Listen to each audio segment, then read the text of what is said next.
마태복음 13장. 그날 예수께서 집에서 나와 호숫가에 앉으셨습니다. 큰 무리가 주위로 모여들었기 때문에 예수께서는 배에 올라가 앉으셨고 사람들은 모두 호숫가에 서 있었습니다. 그러자 예수께서 많은 것을 비유로 말씀하셨습니다. 한 농부가 씨를 심으러 나갔다. 그가 씨를 뿌리는데 어떤 씨는 길가에 떨어져 새들이 와서 모두 쪼아먹었다.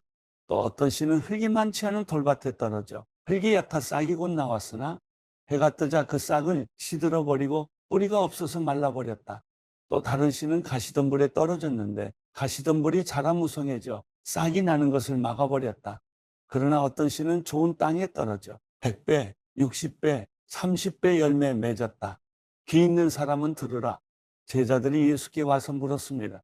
왜 사람들에게 비유로 말씀하십니까? 예수께서 대답하셨습니다. 너희에게는 하늘나라의 비밀을 아는 것이 허락됐으나 다른 사람들에게는 그렇지 않다. 가진 사람은 더 받아서 더욱 풍성해질 것이고 가지지 못한 사람은 가진 것마저 빼앗길 것이다. 내가 비유로 가르치는 이유는 그들이 보아도 보지 못하고 들어도 듣지 못하며 깨닫지 못하기 때문이다. 이사야 예언이 그들에게 이루어지는 것이다. 너희가 듣기는 들어도 깨닫지 못하며 보기는 보아도 깨닫지 못할 것이다. 이 백성들의 마음이 굳어져서 귀는 듣지 못하고 눈은 감겨 있다. 이것은 그들로 하여금 눈으로 보지 못하게 하고 귀로 듣지 못하게 하고 마음으로 깨닫지 못하게 하고 돌아서지 못하게 해 내가 그들을 고쳐주지 않으려는 것이다. 그러나 너희 눈은 볼 수 있으니 복이 있고 너희 귀는 들을 수 있으니 복이 있다. 내가 진실로 너희에게 말한다. 많은 예언자들과 의인들이 너희가 보는 것을 보려 했지만 보지 못했고 너희가 듣는 것을 들으려 했지만 듣지 못했다. 이제 씨 뿌리는 사람의 비유를 들어보라. 하늘나라에 대한 말씀을 들어도 깨닫지 못하면 악한 자가 와서 그 마음속에 뿌려진 것을 빼앗아 간다. 이것이 바로 길가에 뿌린 씨와 같은 사람이다. 돌밭에 떨어진 씨는 말씀을 듣자마자 기쁨으로 받아들이지만 뿌리가 없기 때문에 오래가지 못한다. 말씀 때문에 고난이나 핍박이 오면 곧 걸려 넘어진다. 또 가시덤불 가운데 떨어진 씨는 말씀은 들었지만 이 세상의 걱정과 돈의 유혹이 말씀을 막아 열매 맺지 못하는 사람이다. 그러나 좋은 땅에 떨어진 씨는 말씀을 듣고 깨닫는 사람이다. 이 사람은 열매를 맺어 100배, 60배, 30배 결실을 낸다. 예수께서는 또 다른 비유를 들어 말씀하셨습니다. 하늘나라는 어떤 사람이 자기 밭에 좋은 씨를 뿌린 것에 비유할 수 있다. 그런데 사람들이 모두 자고 있는 동안 원수가 와서 밀 가운데 가라지를 뿌리고 도망갔다. 밀이 줄기가 나서 열매를 맺을 때에 가라지도 보였다. 종들이 주인에게 와서 말했다. 주인님께서는 밭에 좋은 씨를 뿌리지 않으셨습니까? 그런데 도대체 저 가라지가 어디에서 생겨났습니까? 그러자 주인이 대답했다. 원수가 한 짓이다. 종들이 물었다. 저희가 가서 가라지를 뽑아버릴까요? 주인이 대답했다. 아니다. 가라지를 뽑다가 밀까지 뽑을 수 있으니 추수할 때까지 둘 다 함께 자라도록 내버려 두어라. 추수 때 내가 일꾼들에게 먼저 가라지를 모아 단으로 묶고 불태워 버리고 밀은 모아 내 곳간에 거두어들이라고 하겠다. 예수께서 또 다른 비유를 들어 말씀하셨습니다. 하늘나라는 사람이 자기 밭에 가져다가 심어놓은 겨자씨와 같다.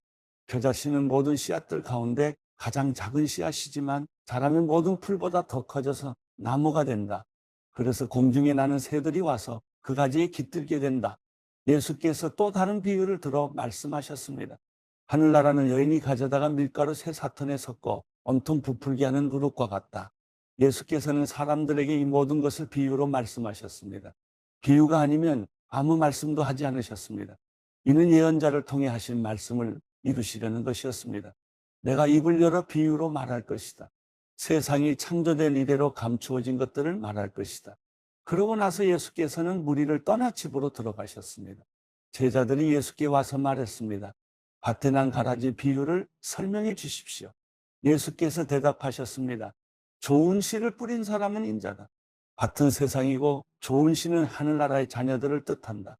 가라지는 악한 자의 아들들이고 가라지를 뿌린 원수는 마귀다. 추수 때는 세상의 끝이며 추수하는 일꾼은 천사들이다. 가라지가 뽑혀 불태워지듯이 세상의 끝에도 그렇게 될 것이다.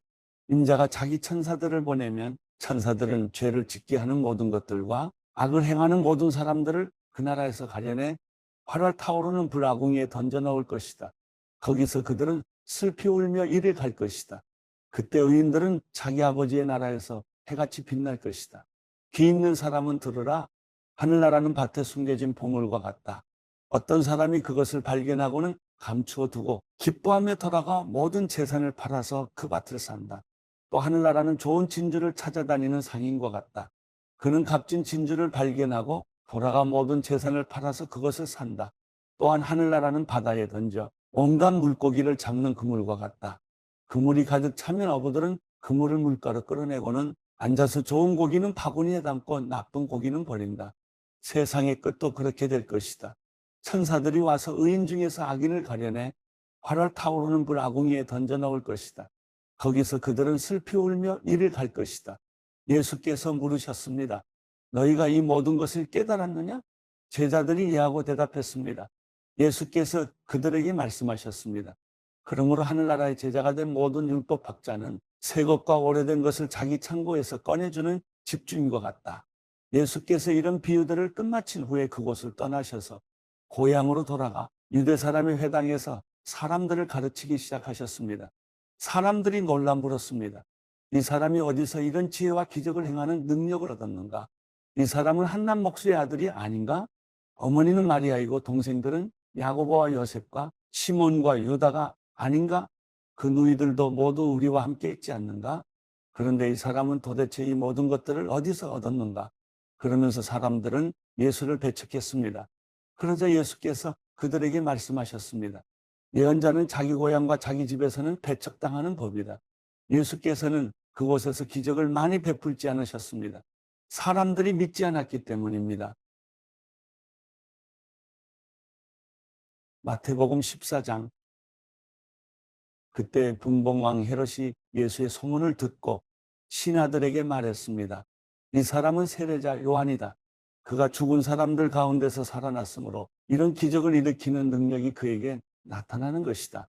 전에 헤롯은 요한을 체포하고 결박해 감옥에 가둔 일이 있었습니다. 동생 빌립의 아내였던 헤로디아 때문이었습니다. 요한은 헤롯에게 그 여자를 데려간 것은 옳지 않다라고 여러 번 말했습니다. 헤롯은 요한을 죽이고 싶었지만 그를 예언자로 여기는 백성들이 두려웠습니다.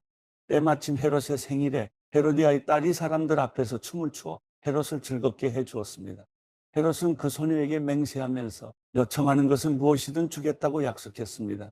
그 소녀는 자기 어머니가 시키는 대로 헤롯에게 말했습니다. 세례자 요한의 머리를 쟁반에 담아주십시오. 헤롯 왕은 난감했지만 자기가 맹세한 것도 있고 손님들도 보고 있으므로 소녀의 요구대로 해주라고 명령했습니다. 헤롯은 사람을 보내어 감옥에서 요한의 목을 베게 했습니다. 그리고 요한의 머리를 쟁반에 담아 소녀에게 주자 소녀는 그것을 자기 어머니에게 가져갔습니다. 요한의 제자들이 와서 시체를 가져다가 묻고 나서 예수께 가서 이 사실을 알렸습니다. 이 소식을 들은 예수께서는 거기서 배를 타고 조용히 외딴 곳으로 가셨습니다. 사람들이 이 소문을 듣고 여러 마을에서 나와 걸어서 예수를 따라갔습니다. 예수께서 도착해서 보시니 많은 무리가 있었습니다. 예수께서는 그들을 불쌍히 여기시고 아픈 곳을 고쳐주셨습니다. 저녁 때가 되자 제자들이 예수께 다가와서 말했습니다. 이곳은 외딴 곳이고 날도 이미 저물었습니다. 사람들을 보내 마을로 가서 각자 음식을 사 먹게 하시지요. 예수께서 대답하셨습니다. 그들이 멀리 갈 필요 없다. 너희가 그들에게 먹을 것을 주라. 제자들이 대답했습니다. 우리가 가진 것이라고는 여기 빵 5개와 물고기 2마리뿐입니다. 예수께서 말씀하셨습니다. 그것을 내게 가져오라. 예수께서는 사람들에게 풀밭에 앉으라고 말씀하시고 빵 5개와 물고기 2마리를 들고 하늘을 우러러 감사 기도를 드리신 후 빵을 떼셨습니다. 그 후 예수께서는 그 빵 조각을 제자들에게 나눠주셨고 제자들은 사람들에게 나눠줬습니다. 모든 사람들은 배불리 먹었습니다. 제자들이 남은 빵 조각을 거두어 보니 12바구니에 가득 찼습니다. 먹은 사람은 여자와 아이들 이외에 남자만 5,000명쯤 됐습니다. 그 후 예수께서는 곧 제자들을 배에 태워 먼저 건너가게 하시고 무리를 집으로 돌려보내셨습니다. 무리를 보낸 뒤 예수께서 혼자 기도하러 산에 올라가셨다가 날이 저물기까지 거기 혼자 계셨습니다. 제자들이 탄 배는 이미 육지에서 꽤 멀리 떨어져 있었는데 거친 바람으로 파도에 시달리고 있었습니다. 이른 새벽에 예수께서 물 위를 걸어 그들에게 다가가셨습니다. 제자들은 예수께서 물 위로 걸어오시는 것을 보고 깜짝 놀랐습니다. 그들이 두려워하며 유령이다 하고 외쳤습니다. 그러자 예수께서 곧 그들에게 말씀하셨습니다. 안심하라, 나다. 두려워하지 말라. 베드로가 대답했습니다. 주여, 정말로 주이시면 제게 물 위로 걸어오라고 하십시오. 그러자 예수께서 오너라 하고 말씀하셨습니다. 그러자 베드로는 배에서 내려 물 위로 걸어 예수께로 향했습니다. 그러나 베드로는 바람을 보자 겁이 났습니다. 그러자 바로 물속으로 가라앉기 시작했고 베드로가 소리쳤습니다. 주여, 살려주십시오. 예수께서 곧 손을 내밀어 그를 붙잡으시며 말씀하셨습니다. 믿음이 적은 사람아, 왜 의심했느냐? 그리고 그들이 함께 배에 오르자 바람이 잔잔해졌습니다. 그때 배에 있던 사람들이 예수께 경배드리며 말했습니다. 참으로 하나님의 아들이십니다. 그들이 호수를 건너 게네사렛 땅에 이르렀습니다. 그곳에 있던 사람들은 예수를 알아보고 주변 온 지역의 소식을 전했습니다. 사람들은 아픈 사람들을 모두 데려와 예수의 옷자락이라도 만지게 해달라고 간청했습니다. 그리고 그 옷자락을 만진 사람들은 모두 나았습니다.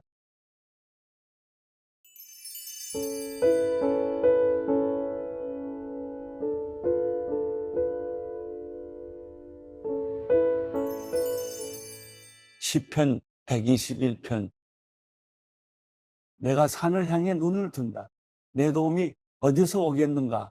내 도움은 하늘과 땅을 만드신 여호와께로부터 온다. 그분은 내 발을 미끄러지지 않게 하시리라. 너를 지키시는 그분은 졸지도 않으시리라. 이스라엘을 지키시는 그분은 졸지도 않으시고 주무시지도 않으신다. 여호와는 너를 지켜주시는 분이시니 여호와께서 내 오른편에서 그늘이 되신다. 낮에 해도 밤의 달도 너를 해치지 못하리라. 여호와께서 모든 해악에서 너를 지켜주시며 내 영혼을 지켜주시리라. 여호와께서 내가 나가고 들어오는 것을 지금부터 영원히 지키시리라.